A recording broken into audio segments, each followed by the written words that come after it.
4 a.m. in the morning.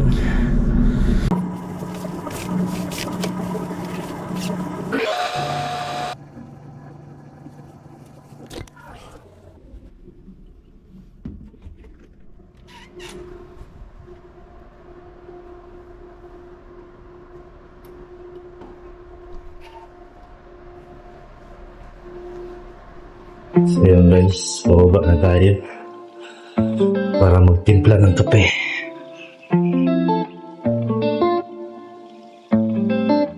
Ayun ba ito?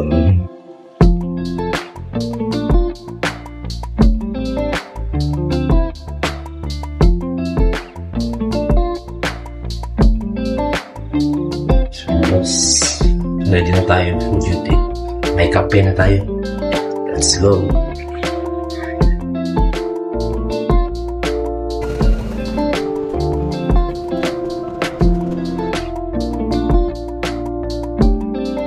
Ayan guys, yan si Julius. Ayan na. Busy ah. Morning parts. Kape para sa magandang umaga. Alright.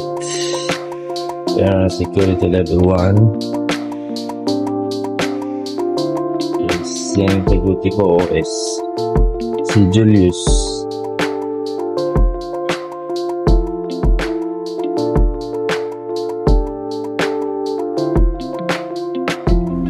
Kinuha ko na yung gloves ko guys, tsaka helmet para makapag safety rounds na tayo. Alright, let's go!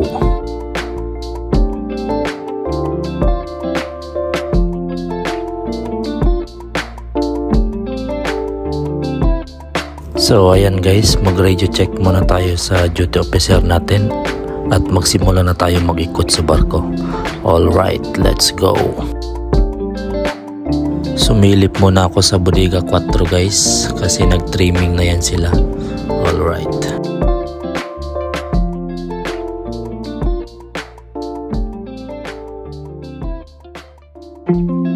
Sumilip din ako sa Bodega 2 guys, kakasimula pa lang mag-loading.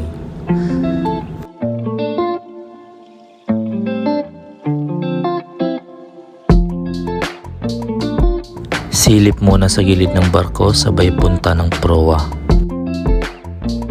Chine-check ko yung lubid dyan guys kung okay pa ba kasi magulong kasi dito sa puerto na to guys sa Tocopilla, Chile. Kaya todo ingat talaga ako dito. Let's go! First time ko pala gumawa ng vlog guys kaya bahala na kung anong magiging resulta nito. Alright.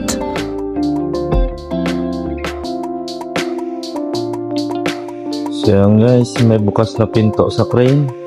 Sarado natin yan kasi maalikabok.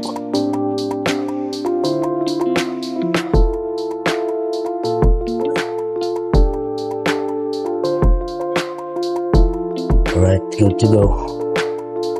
Silip tayo dun sa combination pilot ladder guys.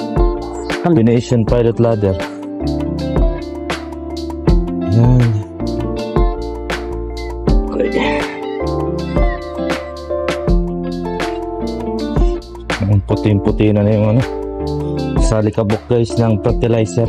Pumuputi-puti yung kubyerta namin. Kita yun. Alright.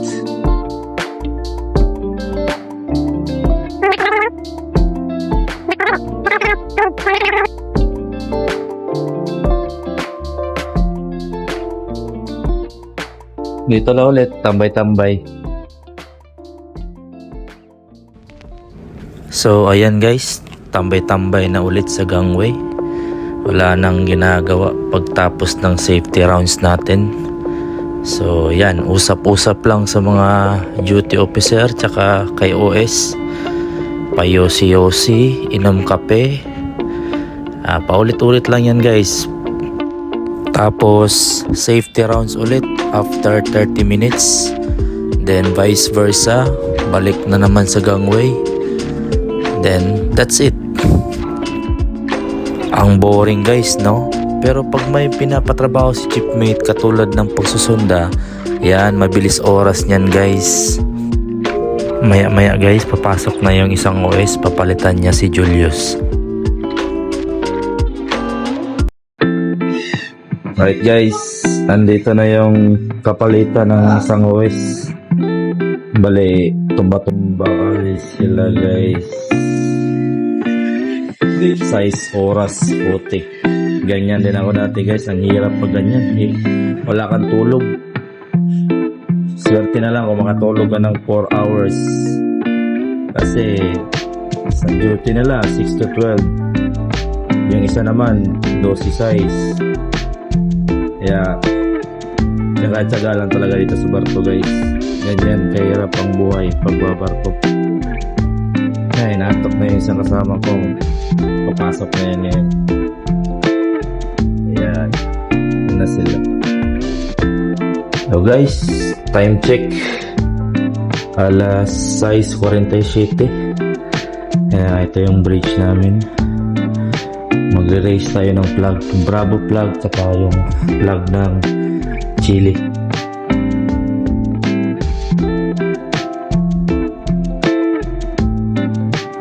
Ayan guys, lalabas na ako. So ito pala yung bridge wing namin guys, no? Tapos magre-raise na tayo ng flag dyan guys. Flag ng Chile tsaka Bravo flag. Alright.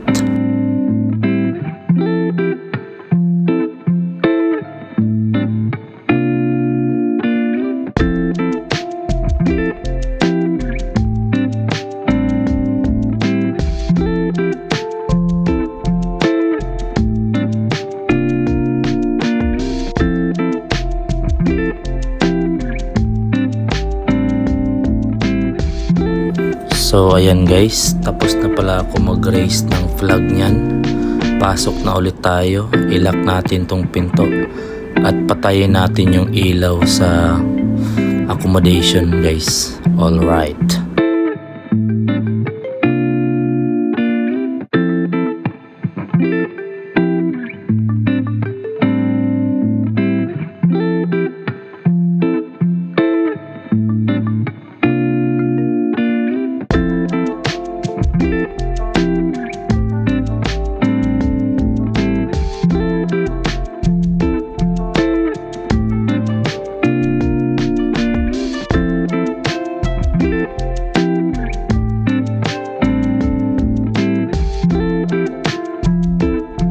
Yan yung mesma namin guys. Busy rin siya sa trabaho niya. Alright.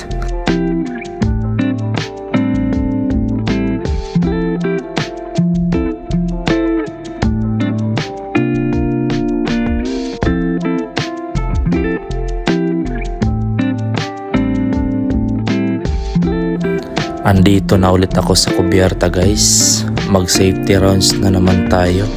At patayin natin yung mga ilaw sa crane guys. Alright, let's go.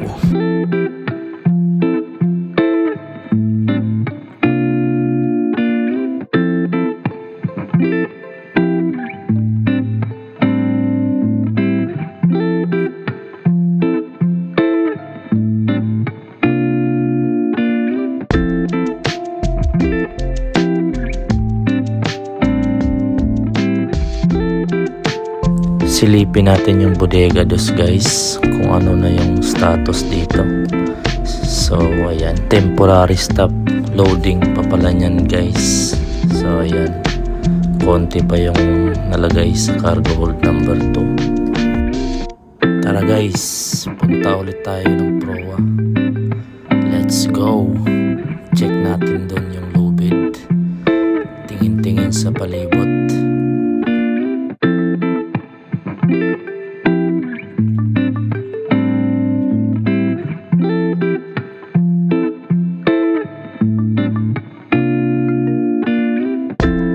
So ayan guys, okay pa naman yung lubid. Tisado pero wala namang damage.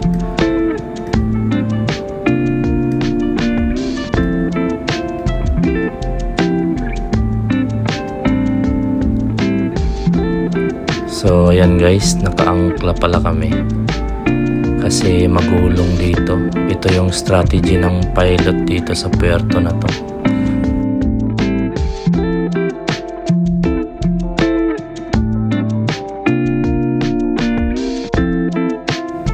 Ang ganda ng view guys, no?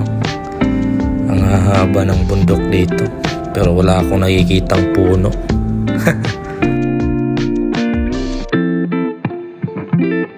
Tara guys, punta ulit tayo sa gangway.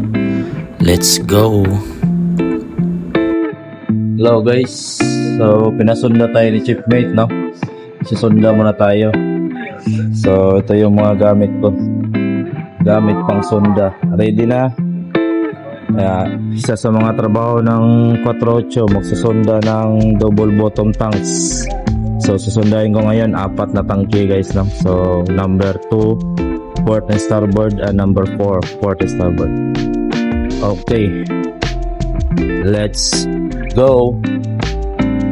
So ito pala yung sinasabi ko kanina guys, no, na pag magsusunda ka mabilis yung oras.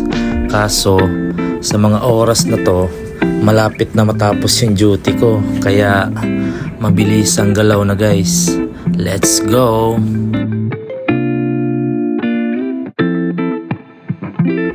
So ayun lang guys, yan lang yung rotation ko as a duty AB sa 48, dahil yan lang naman yung kadalasang ginagawa namin sa barko.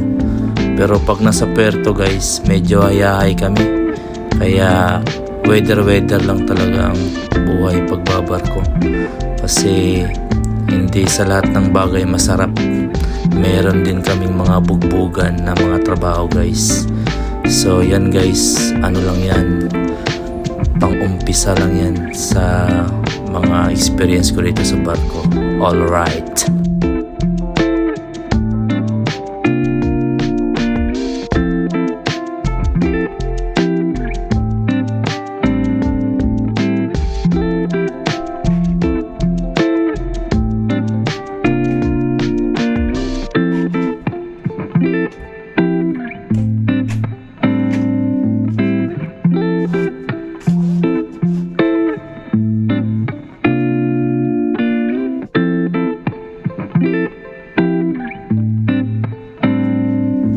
So ayun guys, natapos din yung duty ko guys, at nakauwi na tayo ng kabina.